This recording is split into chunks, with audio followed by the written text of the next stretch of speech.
Saudações de paz e bem a todos. Hoje mais um trecho do Evangelho. Como nós estamos seguindo aí a ordem, nós vamos ler hoje a autoridade da doutrina espírita, controle universal do ensino dos espíritos. Se a doutrina espírita fosse uma concepção puramente humana, não teria como garantia senão as luzes daquele que a tivesse concebido. Então, se fosse um só homem que tivesse aí feito a doutrina, criado a doutrina, só teria os pensamentos dele. Seria uma coisa muito fechada, muito focada. Então, como que uma só pessoa vai conseguir ter o esclarecimento total e abrangente, assim como teve essa codificação? Não é? Ora, ninguém neste mundo poderia ter a pretensão de possuir sozinho a verdade absoluta.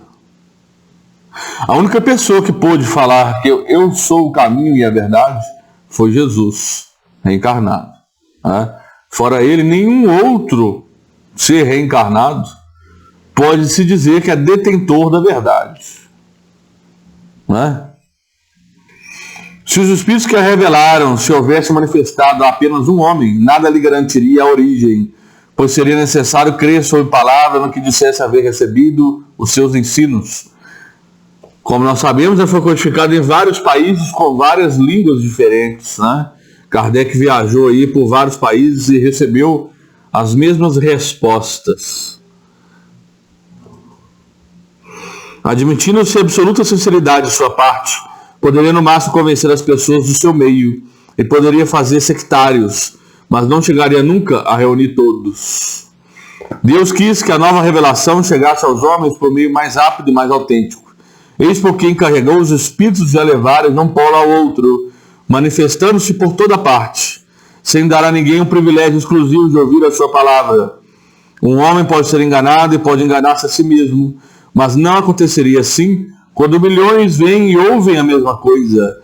Isto é a garantia para cada um e para todos. Demais, pode fazer-se desaparecer um homem, mas não se faz desaparecerem as massas. Pode-se queimar os livros, mas não se podem queimar os espíritos. Vou lembrar que esse caso aconteceu com Kardec. Ora, queime-se todos os livros e a fonte da doutrina não será a parte, e cada um pode captá-la. Se faltarem homens para propagar, haverá sempre os espíritos que atingem a todos e que ninguém pode atingir. São realmente os próprios espíritos que fazem propaganda com a ajuda de inumeráveis médiuns, que eles despertam por toda parte.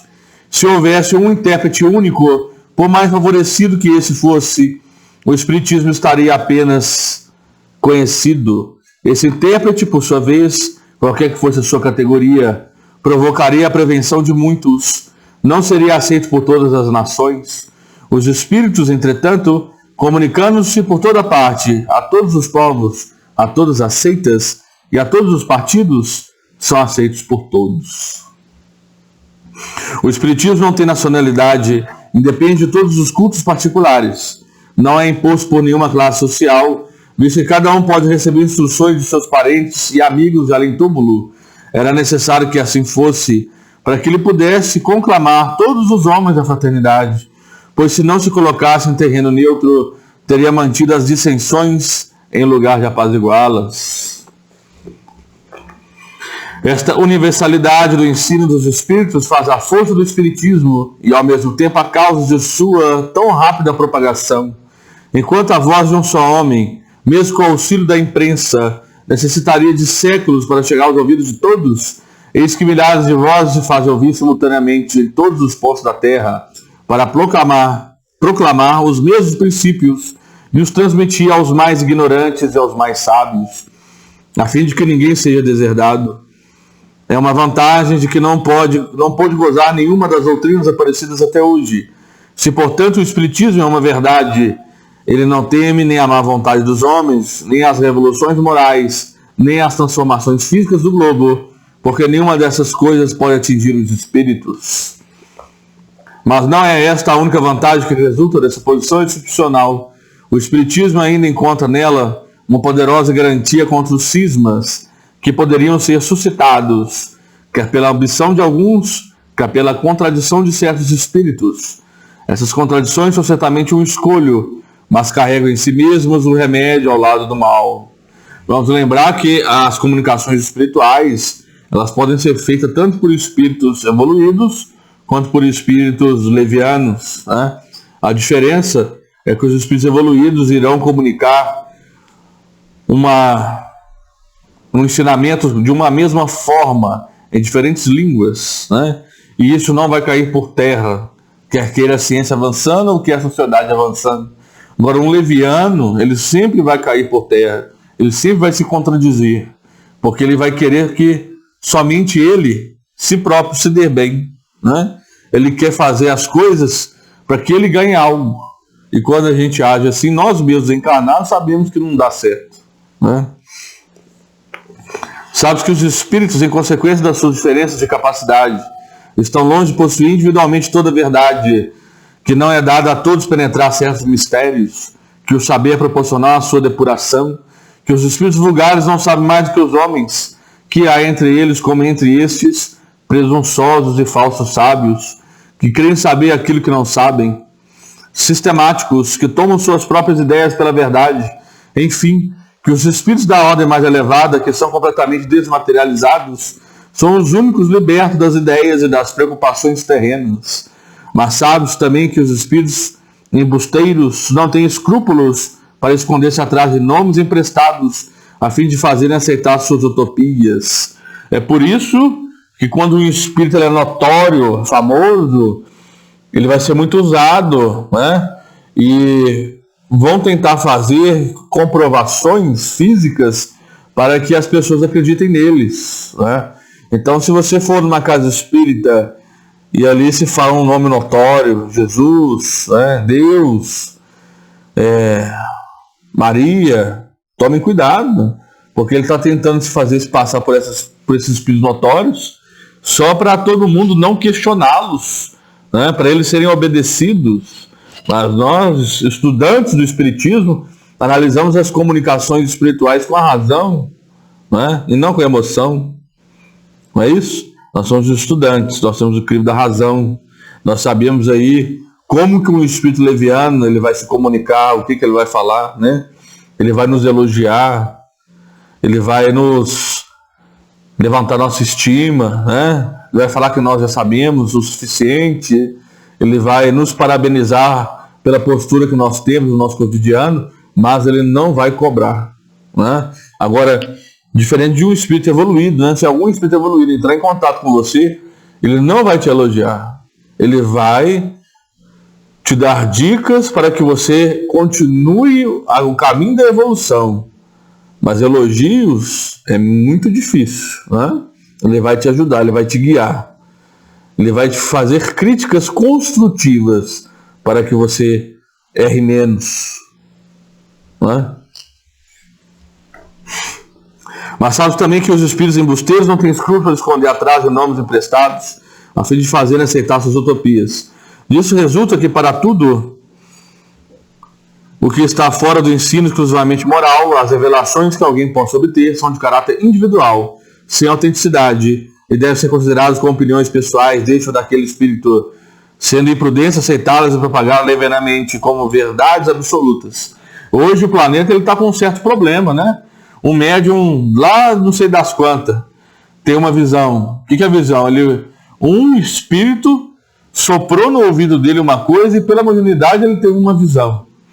A primeira coisa que ele faz é propagar para os 4 cantos do mundo o que ele viu. Mas será o que ele viu é correto? Será que é certo?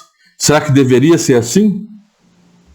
Ou deveria haver um estudo do que foi mostrado a ele primeiro? Hã? Complicado isso, né? Hoje em dia está normal, infelizmente. Hoje em dia está muito exaltado aí os efeitos físicos ainda, como no início da codificação do espiritismo, e hoje não mais deveria ser assim, né? Deveria ter mais estudo. O primeiro controle é, se contradita, o da razão, ao qual é necessário submeter, sem exceção, tudo que vem dos espíritos. Toda teoria em contradição manifesta com bom senso, com uma lógica rigorosa, com os dados positivos que possuímos, por mais respeitável que seja o nome que assine, deve ser rejeitada. Então, assinou com o nome venerável, a primeira situação é negar, rejeitar. Se colocou o nome venerável porque ele quer te iludir, né? Mas esse controle é incompleto para muitos casos, em virtude da insuficiência de conhecimento de certas pessoas e da tendência de muitos de tomarem seu próprio juízo por único ato da verdade. Em tais casos, que fazem os homens que não confiam absolutamente em si mesmos, aconselham-se com os outros, e a opinião da maioria lhes serve de guia. Então, é muito difícil um espírito leviano enganar um grupo de pessoas, né? Por que eu não estou falando que é impossível? Porque eu já vi um grupo espírita ser enganado por um espírito leviano por anos, né? Foram ludibriados todos. Só que um dia cai por terra, né? Um dia é descoberto. Assim deve ser no tocante ao ensino dos espíritos, que nos fornece por si mesmos os meios de controle. A concordância no ensino dos espíritos é, portanto, seu melhor controle, mas é ainda necessário que ele se verifique em certas condições. A menos segura de todos é quanto o médium interroga por si mesmo numerosos espíritos sobre uma questão duvidosa. É claro que se ele está sob o império de uma obsessão, ou se tem relações com o espírito embusteiro, neste espírito pode dizer-lhe a mesma coisa sob nomes diferentes. Não há garantia suficiente da mesma maneira na concordância que se possa obter pelos médios de um mesmo centro, porque eles podem sofrer a mesma influência. É o que eu falei, né? É difícil, mas que acontece, acontece. Um espírito leviano enganar um grupo inteiro, um grupo de pessoas. A única garantia segura do ensino dos espíritos está na concordância das revelações feitas espontaneamente, através de um grande número de médiuns, estranhos uns aos outros e em diversos lugares. O que isso quer dizer, né? Quando começou a falar sobre transição planetária nos grupos espíritas, engraçado que você vai em vários grupos espíritas, todos eles estavam falando sobre transição planetária da mesma forma, né? E muitas vezes, na maioria das vezes, os grupos não têm intercâmbio entre si, né? E eu, quando eu viajo, eu gosto muito de onde eu estou, procurar o grupo espírita daquela cidade. E, vou falar na maioria, eu escutei as mesmas coisas que são ditas no grupo espírita ao qual eu frequento. Isso é bom, isso é interessante, né? Que mostra aí a seriedade de todos os grupos, né? Agora imagina, você vai num grupo, está falando uma coisa que não tem nada a ver com o que você escuta no seu, você vai em outro grupo e fala o que está falando no seu. Quer dizer o quê? Que tem um ali que está errado. Então isso aí você já começa a ter aí um crivo, ou então você descobre que o seu está errado. Também pode ser, né? É bom a gente viajar assim e procurar outros grupos para ver no que está sendo explanado, para você ter uma ideia de como está o seu próprio grupo, não é? Não faz mal algum. Porque, né, infelizmente, a Federação Espírita Brasileira, ela não tem uma gestão em cima dos grupos espíritas abertos, né? Porque os grupos espíritas eles são abertos com o CNPJ de filantropia, né? Não é filantropia? E não como grupo espírita. Deveria ter uma gestão maior, né? Todos os grupos espíritas deveriam abrir com o aval da Federação Espírita Brasileira. Deveria ser. Mas ainda não tem esse controle, né? E também será que... Não, vou falar isso não. Né? Melhor não. Então, a única garantia segura dos ensinos dos espíritos está na concordância das revelações feitas espontaneamente, através de um grande número de médios estranhos aos outros em diversos lugares. Compreende-se que não se trata aqui de comunicações relativas a interesses secundários, mas das que se referem aos próprios princípios da doutrina. A experiência prova que quando um novo princípio deve ser revelado, ele é ensinado espontaneamente, ao mesmo tempo em diferentes lugares, e de maneira idêntica, senão na forma, pelo menos, quanto ao fundo. Se, portanto, apraz a um espírito formular um sistema excêntrico, baseado em suas próprias ideias e fora da verdade, pode estar certo de que esse sistema ficará circunscrito e cairá diante da unanimidade das instruções dadas por toda parte, como já mostraram numerosos exemplos. Então é aquilo. Se você for em 4 grupos espíritas diferentes e escutou uma só coisa que não é dita no grupo espírita que você frequenta, tem algo errado aonde você frequenta. É esta unanimidade que tem posto abaixo todos os sistemas parciais surgidos da origem do Espiritismo, quando cada qual explicava os fenômenos a seu modo, antes que se conhecessem as leis que regem as relações do mundo visível com o mundo invisível. Essa é a base em que nos apoiamos para formular um princípio da doutrina.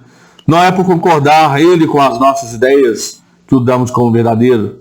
Não nos colocamos absolutamente como árbitro supremo da verdade e não dizemos a ninguém, crede em tal coisa, porque nós vô-lo dizemos. Nossa opinião não é, aos nossos próprios olhos, mais do que uma opinião pessoal que pode ser justa ou falsa, porque não somos mais infalíveis do que os outros. E não é também porque um princípio nos foi ensinado que o consideramos verdadeiro, mas porque ele recebeu a sanção da concordância. Olha que interessante. Sanção da concordância. Vários lugares dizendo a mesma coisa, em línguas diferentes. Sanção da concordância. Aí uma coisa se torna verdadeira. Não é isso? Na nossa posição, recebendo as comunicações de cerca de 1.000 centros espíritas sérios, espalhados pelos mais diversos pontos do globo, estamos em condições de ver quais os princípios sobre que essa concordância se estabelece. É essa observação que nos tem guiado até hoje, e é igualmente ela que nos guiará através dos novos campos que o Espiritismo está convocado a explorar. É assim que, estudando atentamente as comunicações recebidas de diversos lugares, tanto da França como do exterior, reconhecemos pela natureza toda especial das revelações que há uma tendência para entrar numa nova via, que chegou o momento de se dar um passo à frente. Essas revelações, formuladas às vezes com palavras veladas, passaram quase sempre desapercebidas para muitos daqueles que as obtiveram, e muitos outros acreditam tê-las recebido sozinhos. Tomadas isoladamente, elas seriam para nós sem valor. Somente a coincidência lhes confere gravidade. Depois, quando chega o momento de publicá-las, cada um se lembrará de haver recebido instruções no mesmo sentido. É esse o movimento geral que observamos e estudamos com a assistência dos nossos guias espirituais e que nos ajuda a avaliar a oportunidade de fazermos uma coisa ou de nos abstermos. Esse controle universal é uma garantia para a unidade futura do Espiritismo e anulará todas as teorias contraditórias. É nele que no futuro se procurar o critério da verdade.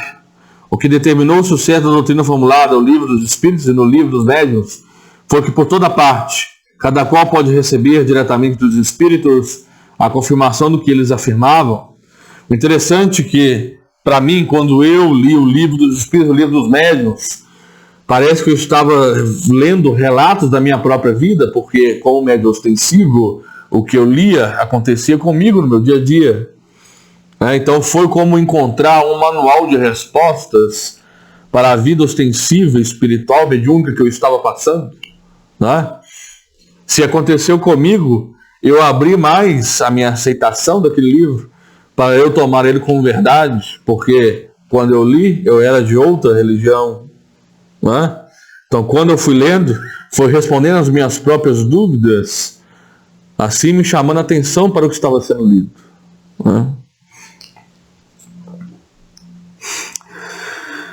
Se de todas as partes os espíritos os contradissessem, esses livros teriam, após tão longo tempo, sofrido a sorte de todas as concepções fantásticas. O apoio mesmo da imprensa não os teria salvo do naufrágio, enquanto que privados desse apoio, não deixaram de fazer rapidamente o seu caminho, porque tiveram o dos espíritos, cuja boa vontade compensou com vantagem a má vontade dos homens. Assim acontecerá com todas as ideias emanadas dos espíritos ou dos homens que puderem suportar a prova desse controle, cujo poder ninguém pode contestar. Suponhamos, portanto, que alguns espíritos queriam ditar, com qualquer título, um livro de sentido contrário. Suponhamos mesmo que com intenção hostil e com o fim de desacreditar a doutrina, a maleficência suscitasse comunicações apócrifas. Que influência poderiam ter esses escritos se eles são desmentidos de todos os lados pelos espíritos? É da adesão desses últimos que se precisa assegurar antes de lançar um sistema em seu nome. Do sistema de um só ao sistema de todos, à distância da unidade ao infinito. Que podem mesmo todos os argumentos, dos detratores contra a opinião das massas. Quando milhões de vozes amigas vindas do espaço chegam de todas as partes do universo e no seio de cada família os repelem vivamente, a experiência já não confirmou a teoria no tocante a este assunto, que foi feita de todas essas publicações que deviam, segundo afirmavam, destruir o espiritismo? Qual delas conseguiu pelo menos deter-lhe a marcha? Interessante que todas essas publicações que na época, da codificação foram feitas contra o espiritismo, caíram por terra, né? Não tiveram apoio da espiritualidade. Então caiu-se no esquecimento. Até hoje não se havia considerado a questão desse ponto de vista, sem dúvida, um dos mais graves. Cada um contou consigo mesmo, sem contar com os espíritos. Então o que manteve o espiritismo forte até hoje foi os próprios espíritos divulgando, né? O princípio da concordância é ainda uma garantia contra as alterações que, em proveito próprio, pretendessem introduzir no espiritismo as seitas que eles quisessem apoderar-se, acomodando-o à sua maneira. Quem quer que tentasse fazê-lo desviar de seu fim providencial fracassaria, pelo bem simples razão de que os espíritos, através da universalidade dos seus ensinos, farão cair toda modificação que afaste da verdade. Os estudantes do espiritismo vão receber a mensagem que aquilo foi trocado, que aquilo está errado. Resulta de tudo isso uma verdade capital, é que quem desejasse atravessar-se na corrente das ideias estabelecida e sancionada poderia provocar uma pequena perturbação local e momentânea, mas jamais dominar o conjunto, mesmo no presente, quanto menos no futuro. E resulta mais que as instruções dadas pelos espíritos sobre os pontos da doutrina ainda não esclarecidos não teriam força de lei, enquanto permanecessem isoladas, só devendo, por conseguinte, ser aceitas sob todas as reservas, a título de informações. Daí a necessidade da maior prudência na sua publicação e no caso de julgar-se quem deve ser publicadas. Só devem ser apresentadas com opiniões individuais, mais ou menos prováveis, mas tendo em todo caso necessidade de confirmação. É essa confirmação que se deve esperar, antes de apresentar um princípio como verdade absoluta, se não se quiser ser acusado de leviandade ou de incredulidade irrefletida. Os espíritos superiores procedem nas suas revelações com extrema prudência, só abordam as grandes questões da doutrina de maneira gradual, à medida que a inteligência se torna apta a compreender as verdades de uma ordem mais elevada e que as circunstâncias são propícias para a emissão de uma ideia nova. Eis porque, desde o começo, eles não disseram tudo, e nem disseram até agora, não cedendo jamais à impaciência de pessoas muito apressadas, que desejam colher os frutos antes de amadurecerem. Isso aqui é interessante, porque tem pessoas que estudam o espiritismo que falam que a codificação de Allan Kardec ela está completa. A codificação de Kardec não está completa. Ela não tem tudo. Ela tem o suficiente para que nós possamos ter uma boa reencarnação, para que nós possamos entender por que sofremos, o que causamos e para onde iremos. Então tem o suficiente para o nosso entendimento, mas não tem tudo. Tem gente que bate no peito e fala, na codificação tem tudo. Não tem tudo. Tem o suficiente. Se você conseguir fazer aí pelo menos um terço do que fala na codificação do Kardec, você já terá uma boa reencarnação. Boa reencarnação, gente, é suportando o sofrimento. Não é sem sofrer, não.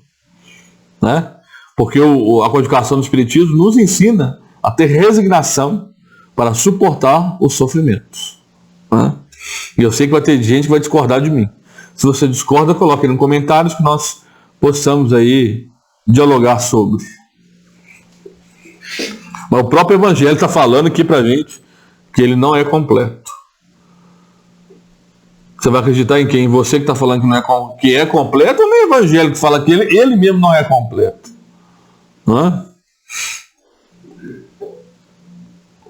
Por que o Evangelho não é completo? Por que as obras de Kardec não são completas? Não adianta nada você falar algo para pessoas que não estão preparadas para escutar. Você vai apenas cegá-las, ao invés de instruir.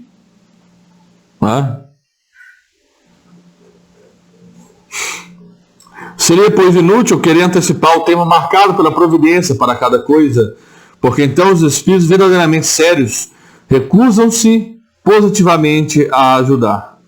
Os espíritos levianos, porém, pouco se incomodando com a verdade, a tudo respondem. Olha que interessante. Uma casa séria tem que tomar cuidado, né? Porque o espírito leviano responde a tudo.